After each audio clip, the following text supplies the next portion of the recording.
बांगलादेशातील इस्कॉनचे स्वामी चिन्मय कृष्णदास ब्रह्मचारी यांच्या अन्यायकारक अटकेविरोधात आणि हिंदू अल्पसंख्याकांवरील अन्याय थांबवण्यासाठी हिंदू राष्ट्र समन्वय समितीनं सोलापूर जिल्हाधिकारी कार्यालयात निवेदन दिले।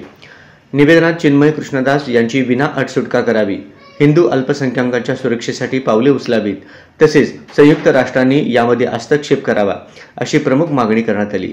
याशिवाय भारत सरकारने बांगलादेश सरकारवर दबाव टाकून अल्पसंख्याक संरक्षण कायदा लागू करण्यासाठी पुढाकार घ्यावा असंही समितीने सुचवले आहे। निवेदन सादर करताना हिंदू राष्ट्र समन्वय समितीचे सदस्य अधिवक्ता श्री चंद्रशेखर वारद, अधिवक्ता मुकुंद कुलकर्णी, राजशेखर गुंड, उद्योजक किशोर पोकाळे, राजेंद्र पलनाटी, दत्तात्रय पिसे आदी उपस्थित होते।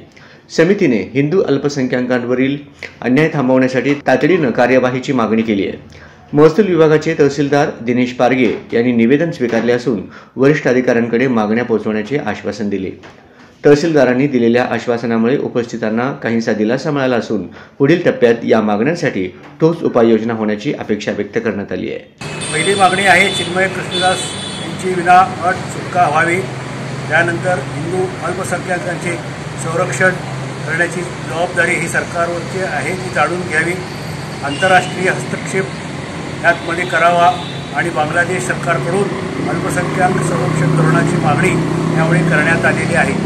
हे अशा प्रकारचं निवेदन आज हिंदू राष्ट्र समितीचे सर्व सदस्य बांधव यांनी दिलेले आहे आणि कलेक्टरने ते निवेदन स्वीकारण्यात आलेलं आहे। आता मी सर्व हिंदू समाज बांधवांना असे नम्र विनंती करतो की ह्या घटनेची आपण देखील नोंद घ्यावी आणि हिंदूवर होत असलेल्या अन्यायाची आपण पण तनमनाने सगळ्यामध्ये जनजागृती करावी आणि जास्तीत जास्त याचा निषेध करून जेणेकरून आपल्या हिंदूवर कुठल्याही प्रकारचा अन्याय होत असेल तर आपण या ठिकाणी आंदोलन करावं, आपल्याकडून जे कार्य करता येईल ते कार्य करावं अशी मी सर्व हिंदू समाज बांधवांना कळकळीचं आवाहन करीत आहे।